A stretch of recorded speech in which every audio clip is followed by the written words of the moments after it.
they weren't out of the playoff race. They beat the Patriots and still trade Golden Tate. And you know what? For this argument, they're the green bean casserole. You want to know why? Because it sucks and it's still going to show up on Thanksgiving every year.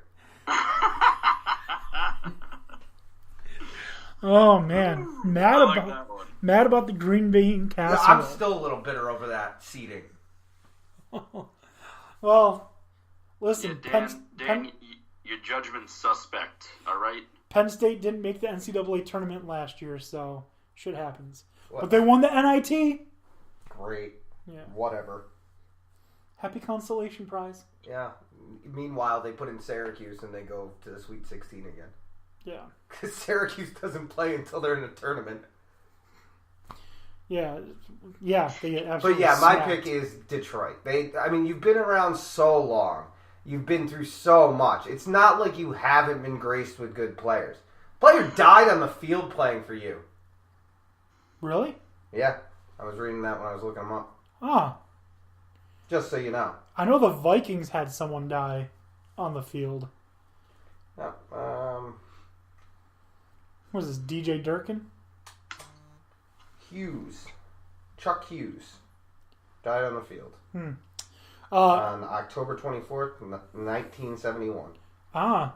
To the date, he is the only NFL player to die on the field. During No the disrespect to Hughes. Yes. No disrespect to Hughes, or his family, but the Lions were so bad, he'd rather. Tony, Jesus Christ. Just a quick update. I mean, it's there for the taking. How do you not take that shot? You Albany basketball. Tony, don't be discouraged. Yeah, I'm not going to J.R. Smith this. I'm not taking the ball and running it out. You Albany basketball is playing Holy Cross right now. Holy Cross 50, Albany 37. Yeah, that sounds about right. Again, they barely beat Oneonta. That's D3. They got paid to do that.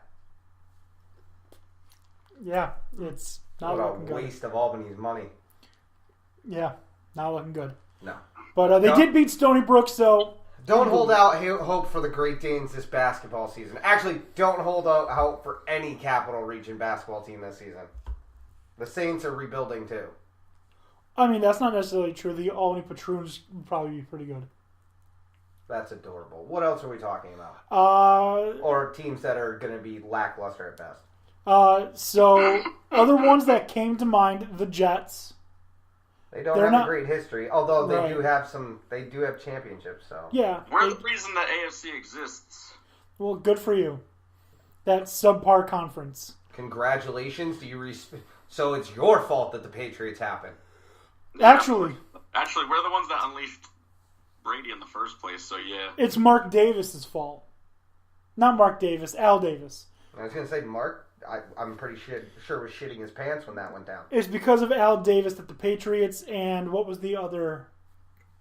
In the 80s, there were two teams that Al Davis was like, no, these cities need a team. And so he footed them money, I guess.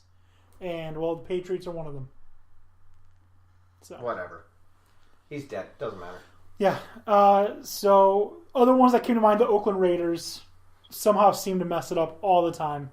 Best thing to ever happen to Oakland Raiders is John Madden.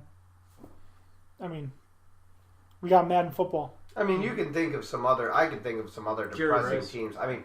The Nets. The Pittsburgh Pirates come to mind. Yeah. San Diego Padres. Yeah. Cincinnati Reds. Cleveland has had a terrible time recently. The Reds were pretty badass back in the day, though. They were. Yeah. But, I mean, they haven't been historically great. I mean, if you want to combine their histories, the Nationals and the Expos.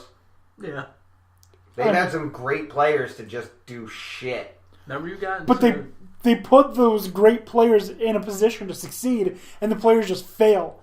The pitchers especially. You got Dallas Braden. Great in Oakland. Leaves Oakland, goes to the Nationals. Can't do shit. You got Steven Strasburg, who is quite possibly the most anticipated baseball player in the history of Major League Baseball. And what has he been worth? Yeah. All right. You got Bryce Harper, who wants to get out. We'll see what happens to Bryce. You think about the Expos. Vladimir Guerrero, or not Vlad. They had Pedro Martinez, traded him away.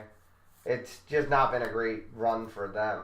Hockey, I have a hard time finding teams that are truly depressing. Me too. Typically, hockey has a more, I want to say like a flow to it. Like teams come up and then they go down and then they come up and they come down. The Carolina Hurricanes have historically been terrible. And I believe that that's because they're cursed because they left Hartford. Well, they also, had the Albany River Rats for a little while. Yeah, that doesn't help their argument. Anyways, the Knicks are certainly candidates. They've been fucking terrible. But again, these are if they've won a championship, I feel like you can't really throw them onto the top echelon. Oh. They might be bad, and they might have been bad for a long time, but at one time they were good, so you can't say they're historically the worst. Well, we're not talking about necessarily performance, because the Mets have won multiple championships. Did you say Texas Rangers? No, did not say the Rangers. They were one strike away on two separate occasions from winning a World Series and didn't. For my argument for the Mets was that their organization is just shit. Like, they don't know how to run a team. If you want to take that, What do you expect out of New York, though? Sacramento, the Kings. Oh my God! They're a really bad run franchise. The Clippers haven't been very good.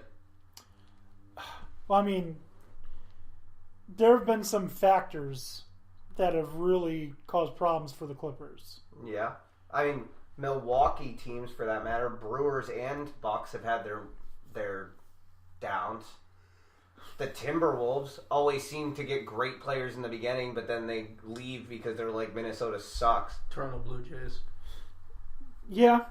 The Bills have been unfortunate. They've been to a lot of playoffs, but unfortunately they can't just finish it out. No. There's a lot of ones, but if you want to talk about the worst run franchises, yeah, I think we're hitting the nail on the head. You've got Detroit, you've got Cleveland, you have the Mets, you have Sacramento. Those come to mind when bad run franchise. The Nets could even be in there. At least the Nets made the finals. Let's flip it. Who do we think is the best run franchise? Oh, man. It's got to be the Patriots. Statistically, it has to be the Patriots, or you have to think about the Yankees. Because the Yankees were able to deliver so many titles year in and year out. The Yankees, yes. I'm actually thinking Red Sox. I don't think so. In recent years, yes. The Red Sox have had a lot of issues. Yeah, but in recent years, they have turned around to being a very well-run franchise. Except for that beer and chicken shit. But I would say, you could also say the Lakers and the Celtics have been historically great run franchises. The Cowboys, the Giants. Dodgers. Yeah, the Dodgers historically, yeah. I was going to say the Cardinals, but they're kind of going. St. Louis Cardinals. They're kind of then you gotta go the four. The fact that they're in it every year. Granted, they might not make the playoffs, but they're not like shit. The top four teams in baseball in terms of championships, you have Yankees, Red Sox, Cardinals, A's. Yeah. Yeah, so those are four well-run. They're not bad run franchises. If we're talking about the best, you could also, what I think right now, currently running, actually, history running, I would even include probably the Pittsburgh Penguins in that argument. I was just about to say, despite the fact that they're owned by the same people playing the same building as the Knicks, the Rangers. Historically, the Red Wings have an argument to be made there. The Ducks, Chicago Blackhawks. Yeah, there's a lot. Again, hockey I feel like it has more ebb and flow to it. I feel like the NHL does a better job of regulating itself than the NFL. That may also have something to do with the players too and contracts. NHL, nothing's more confusing to me than to try and understand the NHL draft. Cricket, I feel, would take me less time. It was like 270 rounds. I don't understand. I don't know. Things move, things change. It doesn't make any sense. The thing about the NHL draft is you can draft players who still play in other professional leagues and keep them there until you're ready for them. Yeah, I guess you can draft players out of the KHL. So. Yeah. it is what it is. But yeah. So for me, I'd say probably the Patriots are the best run, just because they've consistently been there. You know they have a hierarchy in place. You know it, and it doesn't change. The Yankees, Cashman's been the GM now for 20 years. He's been successful.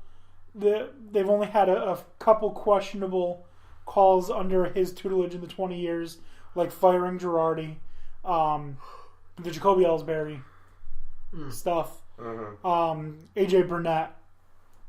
Yeah, but who would have seen AJ Burnett sucking once he got to the Yankees? Yeah, I mean everybody has their mistakes, but you want to talk about best run franchises. I think we've really rounded them out.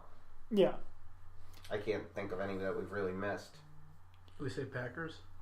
Well, I mean the Packers have been historically run pretty well too.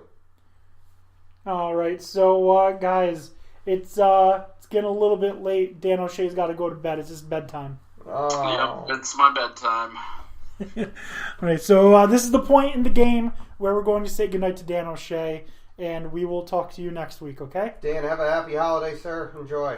Thanks. Likewise to all of you and to any of our listeners, near or far, happy Thanksgiving, and even if they're in whatever countries we seem to get listeners in.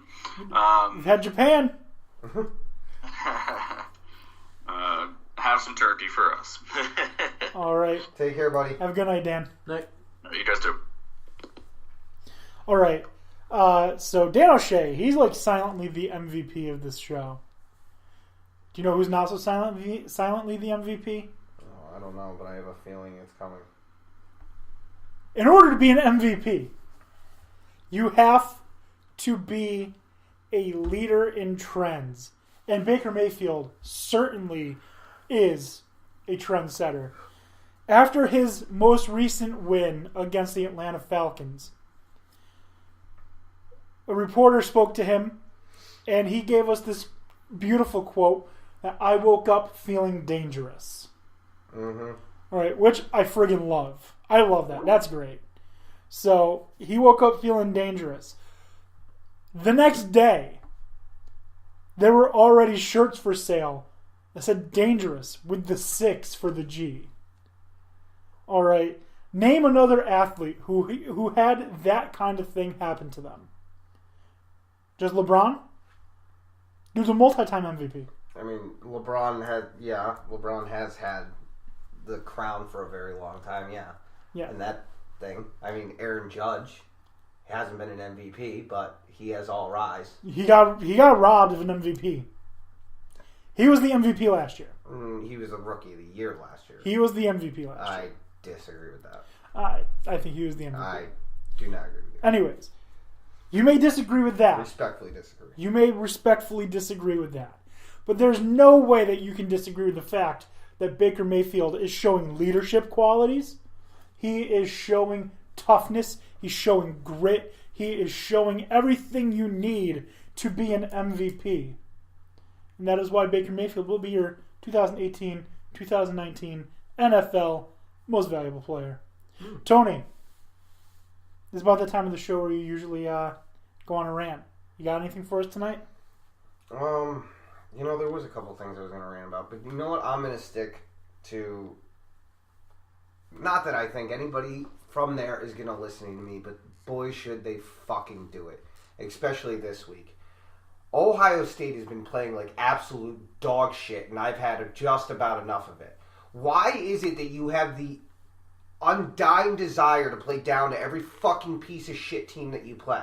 It's like, no, we're not going to show up for the first quarter and a half every game, and then we're only going to rise to about your ability and see if we can pull this out with some bullshit at the end. They got lucky to walk out of there against Maryland. They've been lucky a number of times this year. The fact that you're even ranked 10 or 11 is a godsend for you and it's part of your fucking name. I don't appreciate when it's happened in Notre Dame. I don't appreciate it when it's happening to Michigan. But they need to get their shit together, and it needs to happen by this fucking Saturday. That's all I've got to say. They need to figure it the fuck out. They do. And that... 40 fucking points to fucking Maryland. Maryland has been putting up points Ohio State